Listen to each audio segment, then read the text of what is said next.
is the temple.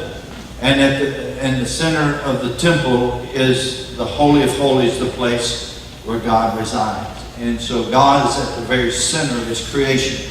There is a great deal that's happening in and around the Temple Mount, and it will, according to Zechariah chapter 12, become the crux of the problem, you might say. Jerusalem and the Temple Mount in the last days. And so let me just say this, that in Jerusalem there's a mountain, and that mountain is called Mount Moriah. Remember from your Old Testament history, it's the place where Abraham attempted to offer up Isaac, his son, as a sacrifice unto the Lord. It's also the same place where King David bought the threshing floor of Ornan the Jebusite, and where David's son, King Solomon, built the first temple. And it's the same place, as I said, where Ezra and Zerubbabel built the second temple. One day, when Jesus was walking the streets of Jerusalem, according to Matthew chapter 24, he and his disciples were leaving the temple, and they made a remark to the Lord about how beautiful the temple was. And certainly it was a gorgeous piece of architecture built out of Jerusalem limestone. It had the golden pinnacles around the top and so forth. It was absolutely a beautiful building. And the Lord made a remark to them, a prophetic remark that I'm sure shocked them right down to their sandals. He said, guys, the day is coming when there will not be left here one stone upon another. In other words, it will be totally destroyed. Well, about 40 years later, in the year 70 AD, General Titus of the Roman Empire surrounded the city of Jerusalem. And according to Josephus, the Jewish historian, after a 143-day siege, the Romans broke through the city walls. They ransacked the city. They burned the temple to the ground. And as the temple burnt, those golden pinnacles around the top the gold began to melt and run down the building. And the gold ran into the cracks of those huge substructure stones that supported the building.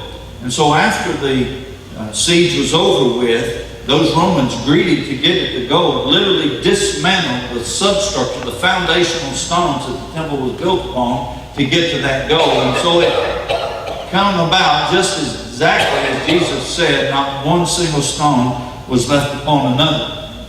And again, according to Josephus, over 1 million Jews were slaughtered in Jerusalem in this siege, and some 97,000 of them were carried away as slaves. And from that day until today, over 2,000 years later, there has not been another Jewish temple in Jerusalem. Now, in the 7th century AD, a man by the name of Muhammad started the religion of Islam, and the Arabs moved into Jerusalem and they defeated the Romans and took the city. They constructed there on the Temple Mount, where once the temples actually stood, a Muslim edifice that we know today as the Dome of the Rock in the year 691 AD. There on the Temple Mount, somewhere in the general area of where those first two Jewish temples stood. And today, some 1,300 years later, that building, the Dome of the Rock, is still there. Now, as I said a moment ago, the Bible makes it clear, though, that there's going to be a third temple built up there somewhere. And it will be in operation during the tribulation. And even though we don't know exactly when it's going to be built, there are many things happening that tell us it's getting close. Now, let me give you a little background, a little history of where we are today on this thing. On May 14, 1948, the modern state of Israel declared her independence. The very next day, May 15, 1948, she was attacked by 5 Arab nations. It was Egypt, Jordan, Syria, Lebanon, and Iraq. And there was a lot of fighting and a lot of bloodshed on both sides until February of 1949, 10 months of fighting, at which time a truce was called against all odds. This tiny little nation called Israel stood with sovereign and independent borders. However, the border between Israel and her neighbor to the east, which had been the country of Jordan, ran right through the middle of the city of Jerusalem. In fact, it was called the Green Line. It was literally a painted green line that was through the city, and those on the east side of the Green Line were controlled by the Jordanians, and on the west side of the Green Line in Jerusalem was controlled by the Jews, the Israelis. It remained this way until another war was fought in 1967, which we call the Six-Day War. Now in the 6-day war, Israel took all of the Sinai Peninsula away from Egypt all the way to the Suez Canal. They took in the north the strategic highlands that we know as the Golan Heights here. They took this area away from Syria. But most importantly, they drove the Jordanians out of the middle of Israel, which is actually Samaria, Judea, and East Jerusalem, and drove them all the way back to the Jordan River where the border is today. So after just 6 days of fighting, this is what Israel looked like. And for the first time in almost 2,000 years, they had total control of their capital city, which is the city of Jerusalem.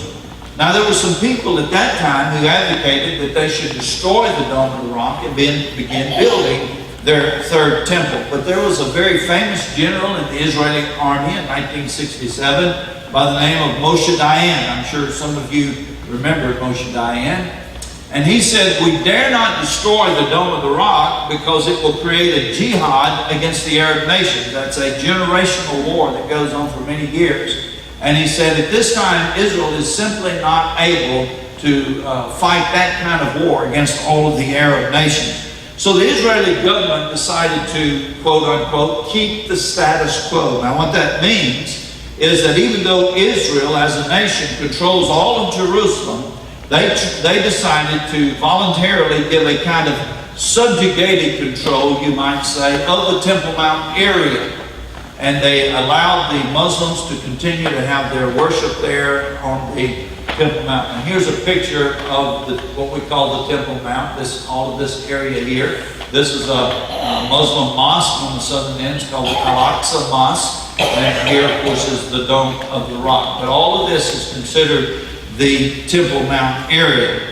Now, since 1967, Israel had, even though she has had control of the Temple Mount, they have kind of given control of it to a committee of the Jordanian Muslims, which is called the Waqf. And they're becoming very hard to deal with, by the way, Brother David, because of tourism.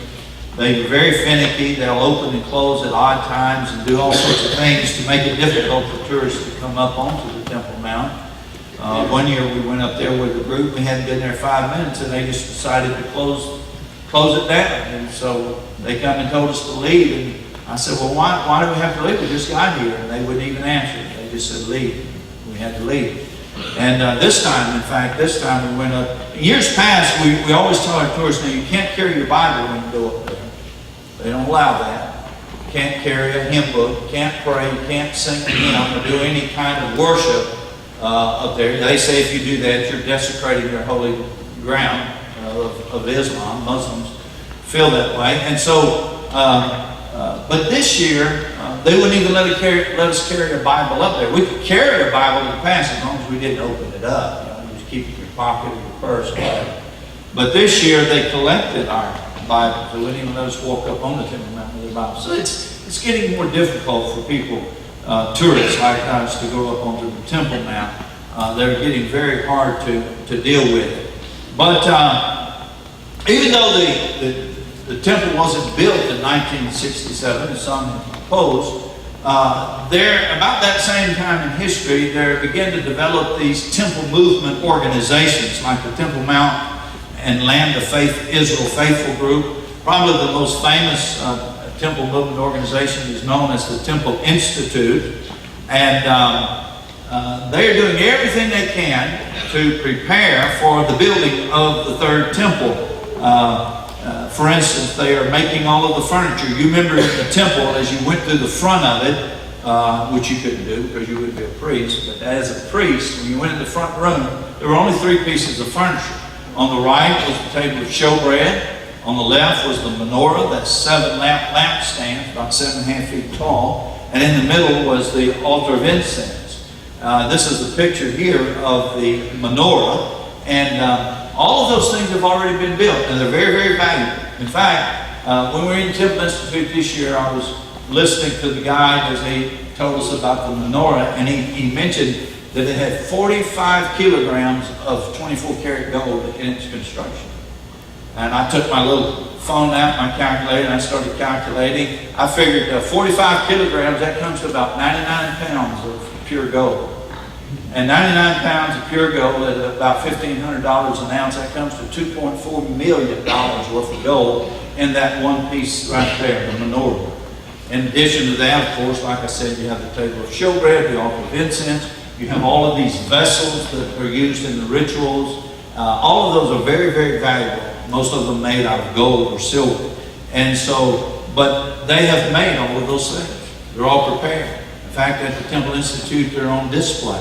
The priestly garments have already been made. God was very specific about how the garments were to be made for the priest and the high priest. All of that has been made. They believe, I believe, that they have the ashes of the red heifer. Now, what's that all about? Well, just quickly explain the ashes of the red heifer. In the Old Testament, God said there were certain things that the Israelis could not do because it would desecrate them. They would be kind of spiritually contaminated. And one of the things they could not do, an Israeli could not touch a dead body. If he did, he became defiled. And in his defiled condition, he could not go up to the temple because he would, again, desecrate God's holy ground. And so the way that he was to be cleansed from that defilement, and let me just say this quickly, that what made this one especially bad was that it was transferable. If I became defiled by touching a dead body, as a Jew, if I touched someone else, then they became defiled. And if they touched someone, they became, so it's kind of a transferable defilement. And so God said the way to be cleansed from this, they had to take a 3-year-old solid red heifer, young cow, 3 years old, that had never been under the yoke, and to be kind of a stall-fed animal. And they would take this heifer, they were to kill it and burn it down to ash, its carcass down to ashes. They would take the ashes of the red heifer, mix it with some spring water, and then the priest would take a hyssop plant and dip it in this ash water solution and sprinkle it on the person who had become defiled. And through this, and some more to it than that, but that's how that person could be cleansed from his defilement. And so that's the point of the ashes of the red heifer. It's this, that the Jews are thinking, well, how can our people go up onto the Temple Mount and start construction up there if they're in a defiled condition? Because the last known quantity of the ashes of the red heifer were lost somewhere in the 5th century AD. And so how can they be cleansed from their defilement? By now, all of Israel is defiled in that sense. So how can they get up there? Well, they got to get the ashes of the red heifer so they can have this ritual of cleansing. Do they have it? Well, I remember some years ago they announced that they had the perfect red heifer. The rabbis had inspected her. She met all the qualifications. But when they made the public announcement, the Muslims in Jerusalem began to riot, and it created a lot of problems. And as it turned out, that particular heifer that they had sprouted some white hairs in her tail, and so she was disqualified anyway. So it was all for nothing. But the point is that even if they do have it, they're very reluctant to say that they have it because they don't want to create riots in Jerusalem. But I'm sure that they have it, and that they will, kind of on the side tell you, yes, of course we have ashes, we have the red heifer to be used for that particular ritual. Also, you remember that God was very specific that only certain men could serve as priests in the temple, and they had to be of the tribe of Levi. You remember? Well, the ancestral records of the Jewish people have been lost for hundreds of years. The average Jewish man doesn't have any idea what tribe he comes from. Of course, if your last name is Levi, you might be from the tribe of Levi. So they use that to kind of go by. Or the name Cohen. Cohen in Hebrew means priest. And so there was a university in Haifa, a city in North Israel, that did some work with DNA testing, in which they claimed they took these certain guys that seemed to be, from the tribe of Levi, and tested them against the rest of the population, and they found a certain DNA signature that they believed that these men had a common ancestor from about 3,000 years ago, and they say was Aaron the high priest.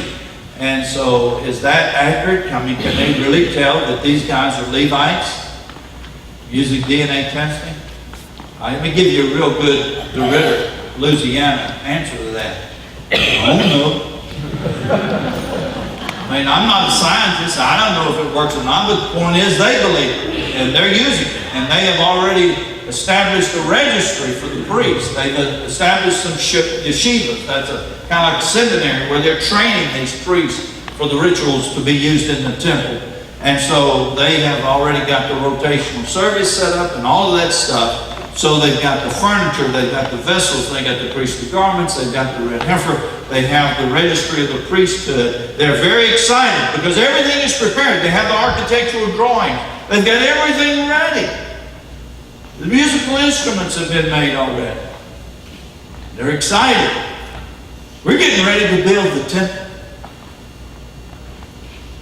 Let me show you a little promotional video. It won't take but a minute or so, put out by the Temple Institute. It kind of shows that excitement. Take a look at this.